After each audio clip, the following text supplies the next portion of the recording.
Scott earned the power of self-respect. Scott Pilgrim vs. the World was the talk of the town back in 2010 when most of the nerds were introduced to the world of Scott Pilgrim through the movie. The movie was inspired by the graphic novel of the same name, which was serialized between 2004 and 2010. This series amassed a cult following. That's why Netflix recently released an animated series on Scott Pilgrim, which is also being loved by fans. In today's video, we will talk about the origins of this fan-favorite character according to the Netflix series. But before we get started with the video, we have a small request for you. If you like our content, subscribe to us and like this video. It might just be a simple click for you, but it means a lot to us. Now that we've got that out of the way, let's get started.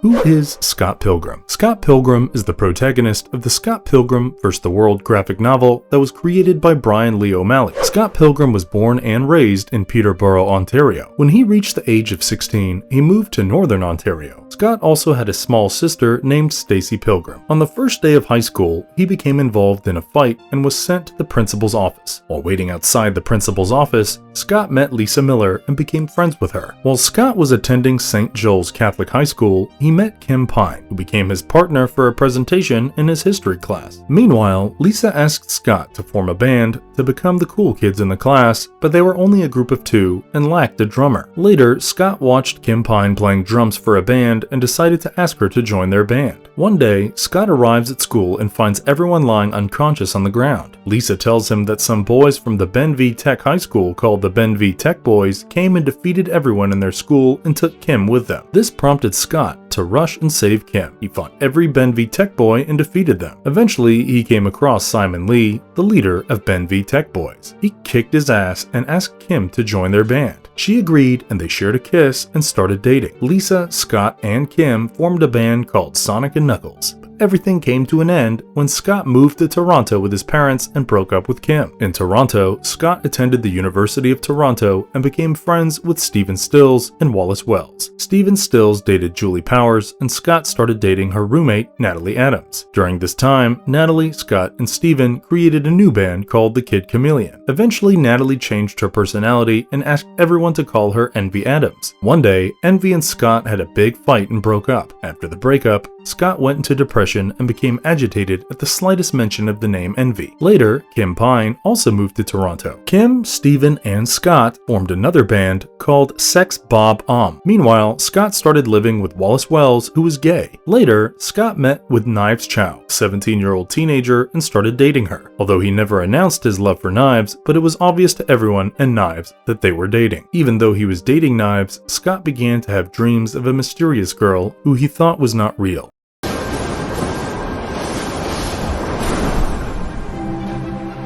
The girl of Scott Pilgrim's dreams. One final day, Scott has the same dream of the mysterious girl and tells Wallace that he saw her in his dreams again. Wallace doesn't seem to care about it. That night, he goes to a party at Julie Powers' place. There, he meets the mysterious girl of his dreams for the first time. He goes to her and starts talking to her about Sonic the Hedgehog. The conversation was weird, so he left her alone. Later, Scott asks Julie about the girl, and she reveals that the girl's name is Ramona Flowers. She moved to Toronto recently after a bad breakup and works as a CD delivery girl for Netflix. Delighted with the information, Scott goes to his apartment and uses Wallace's credit card to order a CD from Netflix. He waited on his doorstep for 2 whole days for the CD to arrive, and when he opened the door, Ramona was there with the CD. Ramona remembers him from the party and strikes up a conversation. Scott asks Ramona for a date, and she says yes. They go on their first date, but due to an intense blizzard, they have to take shelter inside Ramona's flat. Scott accidentally enters Ramona's room while she is getting changed. Instead of being bothered, Ramona flirts with Scott and they share their first kiss. They were about to have sex, but Ramona changed her mind midway. Scott says that he is okay with having sex later. He sleeps the night away at Ramona's place. The next day, Scott asks Ramona to meet him during one of their band performances. When Scott returns to Wallace's place, he shares that they slept together but did not have sex. Wallace asks him to break up with Knives Chow as soon as possible. Wallace also notifies Scott that someone sent a letter to him. He reads the letter but pays no attention to what is written in it. Later, during the band performance, both Knives Chow and Ramona Flowers arrived to see Scott perform. Scott wanted to avoid any confusion and ran off to the toilet. He comes back and starts performing. Suddenly, Matthew Patel, Ramona's first evil ex, arrives and asks Scott to a duel. Scott is confused, but Matthew claims he sent him a letter last night despite a snow blizzard outside. Scott apologizes for not reading the letter and asks Matthew to repeat what was there in the letter. Matthew reveals that everyone Ramona Flowers dated in the past has formed an alliance called the Alliance of Evil Exes. Matthew Patel reveals that Scott must defeat all of her exes if he wants to date Ramona. Ramona is surprised at Matthew's arrival and reveals that she dated him briefly during her school time. Scott agrees to duel with Matthew and they start fighting. In a twist of events, Matthew Patel kills off Scott Pilgrim with just one punch. This was unbelievable for everyone because Scott Pilgrim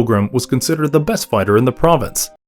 The disappearance of Scott Pilgrim. Everyone, including Ramona, comes to Scott Pilgrim's funeral. Later, Envy Adams, Scott's ex and a big celebrity, also arrives at his funeral. The same night, Ramona comes into her room and reminisces about the good time she spent with Scott. In her dreams, she hears Scott calling out to her. Ramona wakes up and concludes that Scott is still alive. She checks the recording of the fight between Matthew Patel and Scott Pilgrim and discovers that Scott didn't die because of Matthew's punch. Instead, he was kidnapped by someone who opened a portal under him and took Scott with him, making everyone believe that Scott was dead. Ramona talks about her discovery with Julie Powers and goes on to find the mystery behind Scott Pilgrim's disappearance. She makes a list of all her evil exes, including Matthew Patel, Lucas Lee, Todd Ingram, Roxanne Richter, Gideon Graves, and the Katayanagi twins. She starts visiting all her exes to find out who might be behind the kidnapping of Scott Pilgrim. Around the same time, young Neil surprisingly writes a screenplay based on Scott Pilgrim and his fight with the evil exes. While Ramona is looking for who kidnapped Scott, she finds out that a show is being made on Scott Pilgrim's life. This show is an alternative story about what would have happened if Scott defeated Matthew Patel. One day, she finds a robot created by the Katayanagi twins, snooping on them inside Julie's room and finally cracks the case. Ramona asks everyone to gather before she reveals the real culprit of the kidnapping. She reveals that anyone who is vegan can open a vegan portal. The apparent culprit was Todd Ingram, the vegan, but there was another vegan who can open vegan portals, the robot created by the Katayanagi twins. Thus, the twins and their robot are responsible for the kidnapping of Scott Pilgrim. Right about then, someone rings the bell, and when Ramona opens the door, it turns out to be Scott Pilgrim. Scott Pilgrim agrees that the Katayanagi twins and their robot were involved, but the one who kidnapped him was Scott himself. Scott Pilgrim, Back to the Future. Scott Pilgrim starts telling his friends what happened when he was kidnapped. After Scott falls through the portal, he finds himself back in Toronto. But this time, this Toronto is not the Toronto he used to live in. He was in the future, and the one who brought him to this future was none other than Scott himself. His own future self kidnapped him and brought him to the future. The older Scott was 37 years old and took the young Scott to his place. Young Scott Pilgrim appreciates the older Scott for bringing him here, but says that he was in the middle of a fight and needs to return. Older Scott says that fighting the League of Evil Exes was the biggest mistake of their life. Older Scott takes young Scott to a VR room and shows him the memories he has accumulated with Ramona Flowers. He reveals that he and Ramona got married, which was the most beautiful time of his life, but all of this turned into a nightmare when they got divorced. Young Scott is shocked and asked if they really got divorced. Older Scott clarifies that they are not technically divorced, but got separated and now he lives with Wallace again. Old Wallace arrives in the VR room and is confused to see Old Scott and Young Scott together. He questions older Scott why he brought the young Scott here, and old Scott answers that he did it because Wallace was the one who suggested it. He recounts that Wallace once told him that if they had a time machine, Scott could go back in time and stop his younger self from dating Ramona. Wallace said that he only said that as a joke. Wallace questions the older Scott how he got a time machine because a time machine was not invented during their time. Older Scott reveals he is now friends with the Katayanagi twins and their robot. Their robot can travel back in time. Thus, he used the robot to bring young Scott here. Young Scott felt betrayed that older Scott had brought him to the future to stop him from dating Ramona. Older Scott warns young Scott not to date Ramona and reveals that he won't send him back home until he's sure that young Scott will not date Ramona. Later on the rooftop, young Scott talks with the Katayanagi twins robot and realizes that the robot records everything, so he asks him to show his memories. He watches that Ramona, who's in the present, is searching for him everywhere like a detective, so he decides to go back to his time. We are then introduced to the older Ramona. Old Wallace helped young Scott meet old Ramona. Old Ramona reveals that she was aware of old Scott's plan to stop his younger self from dating her, but she didn't want Scott to forget her. That's why she converted a memoir written by young Neil into a screenplay and sent it back in the past. All of this was very confusing to young Scott, but he realized that old Ramona could also time travel. She reveals that she can travel through time when she skates above the speed of 88 miles per hour. Thus, Scott asks her for help to go back to his time. Old Ramona puts Scott in her subspace suitcase, which is a portal to an alternate dimension called subspace where she can store anything she wants. She then skates at the speed of 88 miles per hour and goes back to the past along with young Scott. Scott. In the present, Scott finishes telling his story and reveals that old Ramona is still here. Old Ramona greets everyone and meets her younger self too. Julie takes a few pictures of both young and old Ramona together. Scott confronts Knives and says that he's sorry for everything that happened. Knives understands and leaves Scott with Ramona. Everything went back to normal and both of them tried kissing, but something was stopping them from kissing. It appears that a mysterious force field prevents them from kissing each other. Thus, they conclude that someone from the League of Evil Exes might have done it. So, Ramona and Scott make a plan to confront Ramona's exes at the screening of a show where all of her exes would be present. Scott Pilgrim versus an even older Scott Pilgrim. Scott Pilgrim and Ramona infiltrate the screening of the show. There, Scott Pilgrim confronts the evil exes and asks them if any of them has put a force field between Ramona and him. To their surprise, none of the exes are interested in fighting Scott or know anything about the force field. This confuses Scott and Ramona as they wonder who can put a force field between them. While they were attending a show, someone transported all the evil exes, Julie, Knives, Chow, Scott, and Ramona, to a weird place. They were all confused, but soon it is revealed that the one who transported them was an even older Scott, a 47-year-old Scott who looks extremely muscular like the Hulk and maybe has severe mental health issues. Confronts the young Scott. He punches younger Scott and asks him why he didn't listen to him and still dated Ramona. The older Scott reveals that he was behind the force field between Ramona and Scott. When younger Scott was at Wallace's place in the future, the 37-year-old Scott put nanomachines inside young Scott's drink. These nanomachines were developed by the Katayanagi twins and coded to Ramona's DNA. This was a countermeasure he developed in case his initial plan failed. These nanomachines will generate an AK field or anti-kiss field between them and prevent them from kissing. Young Scott says that he won and asks why old Scott is here fighting them again. Old Scott reveals that winning didn't change anything. He still married Ramona and turned their lives upside down. That's why he's here to fix his mistake and kill himself so he never dates Ramona. Old Scott reveals that after Wallace kicked him out of his house, he trained for 10 whole years to fight him. He knew that Ramona's evil exes would come between them, so he also trained in all the skills of the 7 exes and mastered them. Older Scott announces that he plans to fight the whole world and prevent Ramona and Scott from dating no matter what. All the 7 exes, Scott, Ramona, and Knives Chow, start fighting the older Scott, but older Scott starts beating the shit out of everyone because of his years of training and mastery of all the skills of the exes. After a long and intense battle, everyone gets teleported back to the theater show except for Ramona and Scott. Ramona and Scott team up to fight the even older Scott. They tried their best, but the older Scott was undefeatable. This made Ramona realize, what if the older Scott is right? What if she will ruin his life? Younger Scott claims that he will never turn into his future self. Meanwhile, older Scott comes close to young Ramona and is about to hit her, but an even older Ramona comes to their rescue. She confronts old Scott and asks why he's fighting these people and never contacted her for the last 10 years. Old Scott says he thought they were over and questions if Ramona still loves him. Ramona says yes, she loves him, but she's also angry at him for never trying to fix things. Old Scott taunts young and old Ramona, saying they always run away from the people they love. This made her realize that she has always been running away from love and decided not to run anymore. Old and young Ramona combine together and become Super Ramona. She sends the older Scott back to his time. In Super Ramona form, she breaks the force field that stops them from kissing and confesses her love for Scott Pilgrim. Later, Scott and Ramona return to the screening of the show where they kiss again and sparks fly around them again. Everything goes back to normal. Scott joins the sex Bob again, and Ramona becomes a stunt double, and their story comes to an end.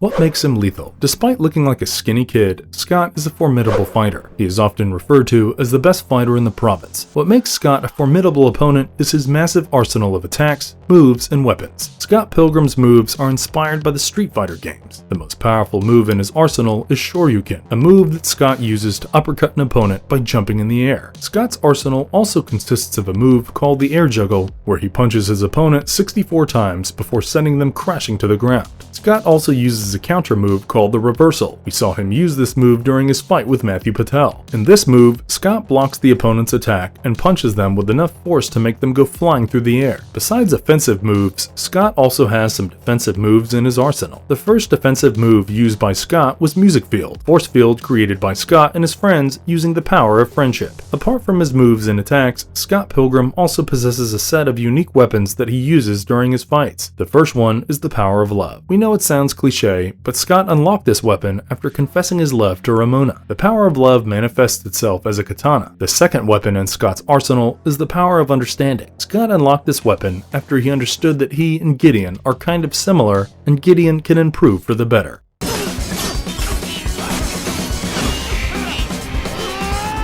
Other media appearance of Scott. Scott Pilgrim started as a graphic novel that was created by Brian Lee O'Malley. It was released between August 2004 and July 2010. Since this series received a cult following, it was also converted into a live-action movie in 2010. Scott Pilgrim vs. the World is still remembered for its stylized action scenes and an exceptional cast and crew. Big names like Chris Evans, Anna Kendrick, Brie Larson, and Brandon Routh played essential roles in the movie. After the live-action movie, a game with the same name, Scott Pilgrim vs. the World, was released by Ubisoft for the PlayStation Network and Xbox Live Arcade in 2010. The success of the live-action Scott Pilgrim movie and Scott Pilgrim game prompted the makers to tell unique stories from the world of Scott Pilgrim. Thus, they created an animated short movie based on the relationship of Scott Pilgrim and Kim Pine. This short animation movie aired on Adult Swim on August 12, 2010. Recently, another animated series based on the Scott Pilgrim series was released on Netflix. Brian wrote this series, and the original cast members of the movie returned to reprise their roles. This animated series is a retelling of the classic Scott Pilgrim story, but with a small twist.